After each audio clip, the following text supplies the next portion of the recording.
का जनाधार का इलाका है। 2 बार विधायक हम हो चुके हैं वहाँ। अमित शाह का कहना है कि हमको पीएम घोषित करो, और आरएसएस को 10 साल से ये तवज्जो नहीं दिया, तो आरएसएस का कैंडिडेट अलग हो गए। लेकिन राष्ट्रीय जनता दल उस सीट पर चुनाव लड़ेगी, ये बात पक्का है। रुपौली सीट पर आप लोग चुनाव लड़ेंगे? पक्का है, उसमें कहीं कोई इफ बट का मामला नहीं है। नमस्कार, आप लाइव सिटीज देख रहे हैं। आपके साथ मैं हूं वसीम खान। रुपौली उपचुनाव को लेकर बिहार की सियासत गर्म है। वहीं महागठबंधन के अंदर पेच फंसता दिखाई दे रहा है। सीपीआई ने कह दिया है कि रुपौली विधानसभा सीट पर सीपीआई अपना उम्मीदवार उठाएगी। वहीं राजद ने भी साफ साफ लफ्जों में कहा कदम पीछे नहीं करेंगे, उम्मीदवार तो राजद का ही होगा। वहीं पप्पू यादव ने भी मोर्चा संभाल लिया है। हम आपको राजद, सीपीआई और पप्पू यादव का बयान सुनाते हैं कि आखिर क्या कुछ कह रहे हैं। आपको धन्यवाद। हम लोग विधानसभा चुनाव में जब महागठबंधन बना था तो रुपौली सीट सीपीआई के कोटे में दिया गया। उस आधार पर अभी भी हम लोगों ने निर्णय लिया है कि रुपौली सीट सीपीआई का जनाधार का इलाका है। 2 बार विधायक हम हो चुके हैं वहाँ, और हमने निर्णय लिया है, महागठबंधन को पत्र भेजा है, वार्ता चल रही है। हम उम्मीद करते हैं कि महागठबंधन हमें यह सीट छोड़ेगी और सीपीआई के पूर्व की भांति इस बार भी महागठबंधन को समर्थन मिलेगा। आप कह रहे हैं, उम्मीद कर रहे हैं, मगर पप्पू यादव ने कहा है कि यह सीट कांग्रेस के खाते में जानी चाहिए, कांग्रेस को अपना उम्मीदवार उतारना चाहिए, अन्यथा हार का सामना करना पड़ सकता है। कांग्रेस का पप्पू जी भी तो इंडिपेंडेंट जीते हैं, इसलिए कांग्रेस के वो प्रवक्ता नहीं है। कांग्रेस के कोई महागठबंधन के हिस्सा में पप्पू यादव नहीं है, इसलिए उनकी व्यक्तिगत सोच हो सकती है। कांग्रेस हमारे महागठबंधन में है और पिछले बार विधानसभा में भी कांग्रेस का समर्थन हमको मिला था। हम उम्मीद करते हैं कि इस बार भी हमको मिलेगा। राजद को कैसे बनाएंगे, तेजस्वी यादव को कैसे बनाएंगे? देखिए, बीमा भारती भी है रामनरेश पांडे जी, जो कि लगातार जनता के बीच जा रही हैं, जनसंपर्क अभियान चला रही हैं। उन्होंने कहा है कि निर्दलीय भी चुनाव लड़ सकते हैं उनके पति। देखिए, मैं आपको इतना ही कहूँगा कि विधानसभा के चुनाव के समय में तेजस्वी जी और आरजेडी लालू जी का समर्थन हमको प्राप्त था। हम उम्मीद करते हैं कि आगे भी वो समर्थन प्राप्त होगा और महागठबंधन हमको यह सीट छोड़ेगी। अब तक क्या बातचीत हुई है? क्या राजद के नेताओं से बातचीत हो रही है, पत्र भी किया है, मिल भी रहे हैं, संपर्क भी जुड़े हुए हैं और वार्ता का क्रम जारी है। पत्र लिखा, आपने कहा मुलाकात भी हुई है, क्या बातचीत हुई है? असमंजस नहीं, अभी हमने अपने क्लेम को रखा है। अभी सकारात्मक बात हो गई है। अच्छा, एक अहम सवाल, जेडीयू ने अपने उम्मीदवार के नाम की घोषणा कर दी है। एनडीए से जो है वो जेडीयू ने अपने उम्मीदवार के नाम की घोषणा की है। ऐसे में हर बार महागठबंधन के अंदर ही पेच दिख रहा है। देखिए, उपचुनाव हो रहा है रुपौली में, यहाँ भी आप कह रहे हैं कि आप चुनावी मैदान में आगे जाएंगे, राजद का अपना दावा है, पप्पू यादव कह रहे हैं कांग्रेस को उम्मीदवार भेजने चाहिए। पेश नहीं फंस रहा? बार बार आप पप्पू यादव का नाम क्यों ले रहे हैं? बड़ी भूमिका है, सांसद। वह कांग्रेस के कोई प्रवक्ता नहीं।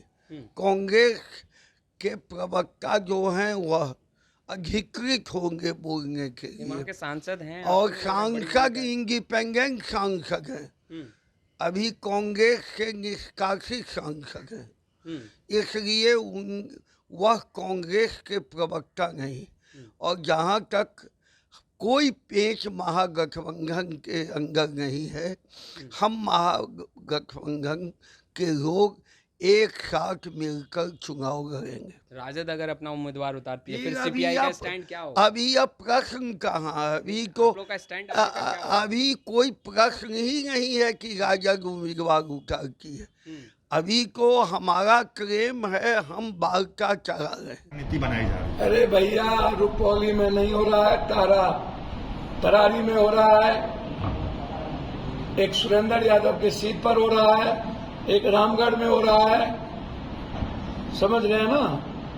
5 विधायक एमपी के, एक विधायक की सदस्यता गई और 4 महीने के बाद फिर चुनाव होगा। नीतीश बाबू चाहेंगे इनके साथ लंबा चलना। महाराष्ट्र और हरियाणा में कांग्रेस की जीत फाइनल है। उसके बाद सरकार संकट में, नीतीश, नरेंद्र मोदी जी और अमित शाह में इंटरनल कंफ्लिक्ट हो चुका है।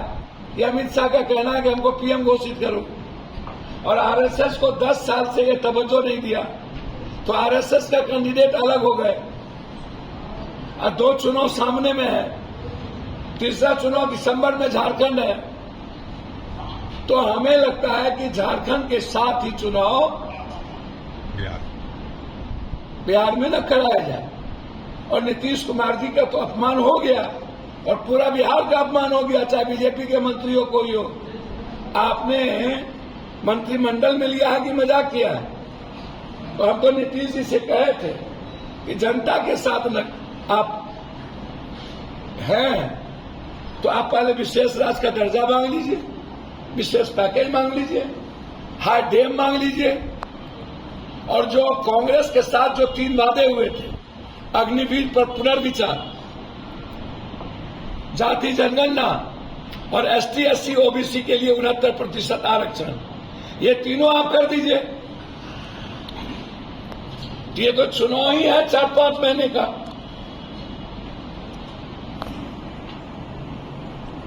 ये तो बाय इलेक्शन जो है वो बाय पोल होता है, बाय गवर्नमेंट, और एक जगह होता है। जनता भी बहुत इसमें इंटरेस्ट नहीं लेती है।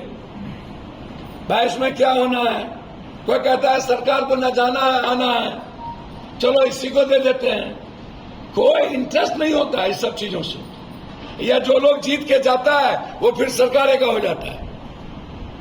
आपका रहेगा, आप अकेले जिता के भेज दीजिएगा, कल के दिन वो अपने मन मियां मिट्टू हो जाएगा। तो ये सबसे बड़ा सवाल है, ये आप समझिए। इसीलिए चुनाव होना है, होगा। हम चाहेंगे कि इस चुनाव से मैसेज जाए कि ये सेमीफाइनल चुनाव था और चंडाल चौकड़ी लोग अब खत्म हो गए, नए तरीके की राजनीति बिहार में शुरू हुई। तो हम चाहेंगे कि पुरानी घिसी पीटी राजनीति खत्म हो और एक नई लाइफलाइन जनता और बिहार की शुरुआत हो। उसमें मेरा प्रयास होगा इन चंडाल चौकड़ी से अलग कोई एक रास्ता तय। सेमीफाइनल की आपने बात की, क्या सेमीफाइनल में आपके बैट्समैन उतरेंगे क्या रुपौली में? भैया हम एक अच्छे लोगों की बात करेंगे ना जी, और भले लोगों की। अच्छे लोग होंगे तो पप्पू यादव अच्छे लोगों के साथ तो खड़ा रहता ही है। एनडी गठबंधन भी तो अपने उम्मीदवार को उतारेंगे, क्या आपका समर्थन? अब हम उसके प्रवक्ता है। नहीं, उसके समर्थक में आप रहेंगे? हम चाहेंगे कि आप अपना उम्मीदवार हुआ, हम चाहेंगे कि यहाँ यदि गठबंधन उतारे तो कांग्रेस को। अभी चुनाव की प्रक्रिया शुरू हुई है, सब कुछ सहमति बिंदु के बाद अंतिम निर्णय पर आ जाएगा। लेकिन राष्ट्रीय जनता दल उस सीट पर चुनाव लड़ेगी, ये बात पक्का है। रुपौली सीट पर आप लोग चुनाव लड़ेंगे? पक्का है, उसमें कहीं कोई इफ बट का मामला नहीं है। सीपीआई से कंप्रोमाइज नहीं? यहाँ पर देखिए, कंप्रोमाइज़ और समझौते का मामला नहीं है। यहाँ पर है कि राष्ट्रीय जनता दल, चूँकि जिस तरह से तेजस्वी जी के नेतृत्व पर, जिस तरह से लालू जी के नेतृत्व पर बिहार की जनता का विश्वास है, और जिस तरह से हम अपने गठबंधन के साथियों को लोकसभा चुनाव में मजबूती के साथ चुनाव लड़ने में और चुनाव मैदान में उनके साथ खड़े रहे, उसी तरह से हमारे एलाइज के जो भी पार्टनर हैं वो हमारे साथ खड़े रहेंगे। इसमें कहीं कोई अंतर्विरोध का मामला नहीं है, कहीं सीपीआई मान जाएगी।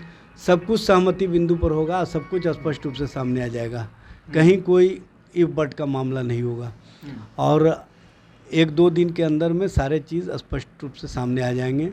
कौन उम्मीदवार होंगे, किनको उम्मीदवार बनाया जाएगा, ये राष्ट्रीय स्तर से राष्ट्रीय अध्यक्ष और नेता प्रतिपक्ष तेजस्वी जी सभी से सहमति के बाद इस पर फैसला लेंगे और सब चीज़ और सारे मामले जो लोग क्या साराइयों की राजनीति में लगे हुए हैं उनको मायूसी हाथ लगेगी। इजाज जी, एक अहम सवाल, क्या बीमा भारती के नाम पर विचार विमर्श हो रहा है या उनके परिवार के नाम पर?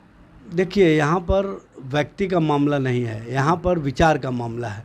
हमारा सोच है कि जो शोषित है, वंचित है, पीड़ित है, पिछड़ा है, अति पिछड़ा है, जो समाज का सबसे वंचित वर्ग है, उसको गले कैसे लगाया जाए, उसको सम्मान कैसे दिया जाए, उनको राजनीतिक रूप से अधिकार कैसे दिया जाए, उस दृष्टिगत हम काम करते हैं और उस दृष्टिगत हमारे नेता लालू जी का और तेजस्वी जी का सोच है और उस सोच को हम सरजमीन पर उतारने का हमेशा काम किए हैं, इस बार भी उतारने का काम करेंगे। बीमा भारती ने भी अपने सोच को जाहिर कर दिया है, उन्होंने कहा है कि चुनाव तो लड़ेंगे ही और अगर टिकट नहीं मिलता है तो निर्दलीय उनके पति चुनावी मैदान में होंगे। देखिए, सब कुछ स्पष्ट रूप से सामने आ जाएगा। पार्टी के स्तर से जो भी फैसले होते हैं सभी के लिए होते हैं और सबके सम्मान के लिए होते हैं, इसलिए सब कुछ, चाहे उम्मीदवारी का मामला हो, चाहे गठबंधन का मामला हो, चाहे चुनाव प्रचार का मामला हो, ये सब कुछ स्पष्ट रूप से सामने आ जाएंगे और सब बेहतर ढंग से जो हमारी सोच है कि सभी को हम साथ लेकर के चले, उस दृष्टिगत हम फैसले लेते हैं। आपको नहीं लग रहा पेच फंस गया है? पप्पू यादव कह रहे हैं कांग्रेस उम्मीदवार उतारेगी तभी जीत होगा, राजद अगर अपने उम्मीदवार को आगे करती है तो हार का सामना करना पड़ जाएगा।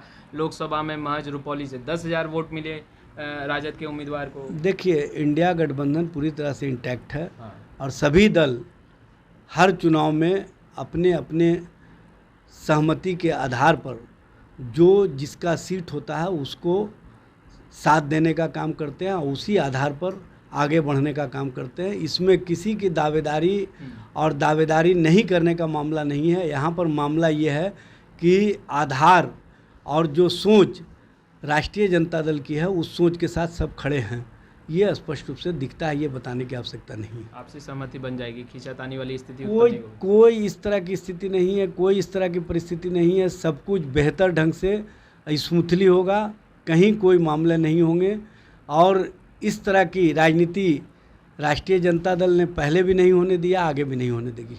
तो आपने सुना, राजद के तरफ से एजाज अहमद प्रदेश प्रवक्ता हैं, उन्होंने स्पष्ट रूप से कहा है कि रुपौली उपचुनाव में राजद ही अपना उम्मीदवार वहाँ से खड़ा करेगी और दूसरी तरफ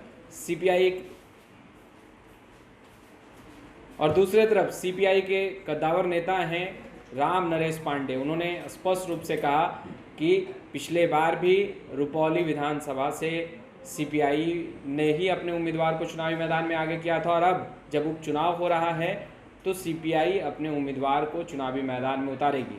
हालांकि राम नरेश पांडे ने लालू प्रसाद यादव को भी पत्र लिखा है इस संबंध में।